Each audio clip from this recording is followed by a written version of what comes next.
முடிச்சிட்டு வரேன். தொழில்துறை அமைச்சர் முன்னாள் முதலமைச்சர் உட்காரு மாண்புமிகு உறுப்பினர் வந்து கேள்வி கேட்டிருந்தாரு. இந்த திட்டத்தை கைவிட்டுட்டீங்க, கையகப்படுத்திய நிலத்தை வந்து என்ன பண்ண போறீங்கன்னு. மாற்று தொழில் திட்டங்கள் மக்களை பாதிக்காதவாறு கையகப்படுத்தப்பட்ட நிலங்களில் செயல்படுத்தப்படும். இதன் மூலம் தொழில் வளர்ச்சி மற்றும் வேலை வாய்ப்பு, பொருளாதார வளர்ச்சி இப்பகுதியில் ஏற்படும். இவ்வளோ நேரம் வந்து ஒரு சில விஷயங்கள் வந்து பேசிட்டே இருந்தாங்க.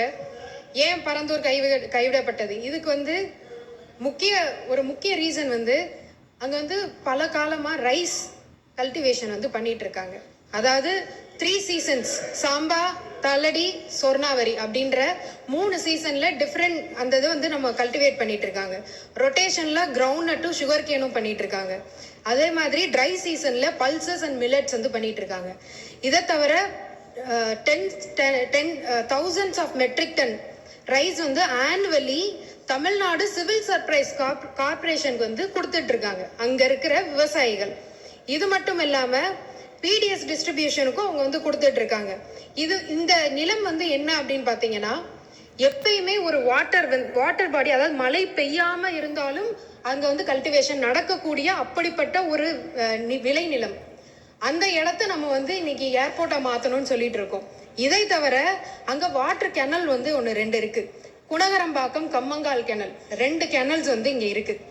இது வந்து எப்படி உங்களுக்கு செயல்படுதுன்னா, ஒரு ப்ரெஷரை ரிலீஸ் பண்ணி அந்த வாட்டர் பாடி வந்து தானாவே அடையார் ரிவருக்கும் செம்பரம்பாக்கம் லேக்குக்கும் இன்னைக்கு வந்து போய்கிட்டு இருக்கு. இதை நம்ம அழிச்சிட்டோம் அப்படின்னா ஆட்டோமேட்டிக்கா சென்னை சிட்டிக்கு வந்து உள்ளேயே ஃப்ளட் வர்றதுக்கான பல வாய்ப்புகள் இருக்கு. இவ்வளவையும் நம்ம அழிச்சு நம்ம ஒரு பரந்தூர் ஏர்போர்ட், நாம வந்து ஏர்போர்ட் வேணான்னு சொல்லவே இல்லை. இன்னொரு இடத்த நாங்க இந்த மாதிரி அது ஒரு சரிவான இருக்கிற ஒரு விளைநிலம், அந்த இடத்துல நீங்க எவ்வளவு தூரம் மண்ணை போட்டு ஒரு ஏர்போர்ட்டை நீங்க கொண்டு வருவீங்க? இது கொச்சின்ல நடந்தது. இதனால 14 நாள் வந்து அந்த ஏர்போர்ட் வந்து பூட்டி கிடக்கப்பட்டது. இதே மாதிரி ஒரு விளைநிலத்தை கொண்டு வந்து அந்த ஏர்போர்ட் 14 நாள் பூட்டி கிடந்தது. இது மட்டும் இல்லாம இன்னைக்கு எங்களுடைய மாண்புமிகு முதலமைச்சர் அன்னைக்கு ராகுல்ன்ற ஒரு பையன், இந்த பையன் அன்னைக்கு ஒரு பேட்டி கொடுத்திருந்தாங்க. எங்களுக்கு பரந்தூர் விமானம் வேண்டாம், நாங்க என்ன அந்த விமானத்துல பறக்கவா போறோம் அப்படின்னு எங்களை காப்பாத்துங்கன்னு ஒரு வார்த்தை சொன்ன அந்த ஒரு வார்த்தைக்காக இன்னைக்கு இந்த அறிவிப்பு மக்கள் கொண்டாடுறாங்க. அங்க நடந்த ஒரு ரீசன்ட் லோக்கல் பாடி மீட்டிங்ல விஜய் ரோடு அப்படின்னு சொல்லி நாங்க வைக்க போறோம்னு அறிக்கையே அவங்க வந்து இன்னைக்கு விட்டுருக்காங்க. மக்கள் அத்தனை பேரும். இதனால விவசாயிகளோட வாழ்வாதாரம் பாதிக்கப்படும், 1500 நீர்நிலைகள் பாதிக்கப்படும், 1000 குடும்பங்கள் இடம்பெயரணும்.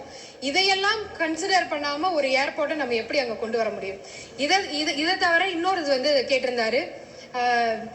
நான் ஒரே ஒரு கேள்வி கேட்கிறேன். சென்னை ஏர்போர்ட் மீனம்பாக்கம் ஏன் நீங்க 5 வருடம் கிடப்புல போட்டு வச்சிருந்தீங்க? மேல இருந்து சென்ட்ரல் கவர்மெண்ட் உங்களுக்கு அன்னைக்கே அப்ரூவல் கொடுத்திருந்தாங்க. நீங்க ஏன் 5 வருஷம் அதை சும்மாவே வச்சிருந்தீங்க? உங்களுக்கே தெரியும் பரந்தூர் ஏர்போர்ட் வந்து வந்ததுன்னா இன்னும் 5 வருஷம் ஆகும்னு. ஆனா அதை எக்ஸ்பேன்ஷன் அன்னைக்கே பண்ணியிருந்திருக்கலாம். அதுக்கான சென்ட்ரல் கவர்மெண்ட் அதுக்கான அப்ரூவலும் கொடுத்தாங்க. என்ன நோக்கத்துக்காக நீங்க இதை வந்து ஸ்டாப் பண்ணி வச்சிருந்தீங்க? உங்களோட மனசாட்சியை நீங்களே கேட்டுக்கோங்க. பேசுங்க. அவங்க பேச முடியல. இது மட்டும் இல்லாம இன்னைக்கு வந்து சொல்றாங்க இதனால வந்து தொழிலே வந்து பாதிக்கப்படும் தமிழ்நாட்டுல. அப்ப 49% எலக்ட்ரானிக் எக்ஸ்போர்ட் வந்து இன்னைக்கு பரந்தூர் ஏர்போர்ட்டை நம்பிதான் இன்னைக்கு போய்கிட்டு இருக்கா. 41% எலக்ட்ரானிக்ஸ் எக்ஸ்போர்ட் இன்னைக்கு போர்ட் மூலமாவும் ஏர் கார்கோ மூலமாவும் சென்னை ஏர்போர்ட் மூலமா தான் அனுப்பிச்சிட்டு இருக்கோம். நாம வந்து இன்னைக்குமே எதையுமே நம்ம சொல்லவே இல்லை. எங்களுக்கு ஏர்போர்ட் வேணும், 2வது ஏர்போர்ட் வேணும். எக்ஸ்பான்ஷனுமே உள்ள இருக்கிற காரிடோர்லயே தான் வரப்போகுது. அந்த எக்ஸ்பான்ஷன் ஏதோ அவர் சொல்றாரு எதையோ இடிச்சிட்டு நம்ம வந்து ரன்வே பண்ண போறோம்னு. அப்படியெல்லாம் கிடையவே கிடையாது. அதுக்காக ஏர்போர்ட் அத்தாரிட்டி இந்தியா வந்து ஏற்கனவே வந்து T5 முனையத்தின் பயணிகள் முனையம் வந்து உத்தேசிக்கப்பட்டிருக்கு. அதே மாதிரி T5 முனையத்தின் புறவழி சாலை, தாம்பரம் மதுரவாயில் சாலை அமைக்க மாநில அரசின் அனுமதியும் ஒத்துழைப்பும் கோரி உள்ளது.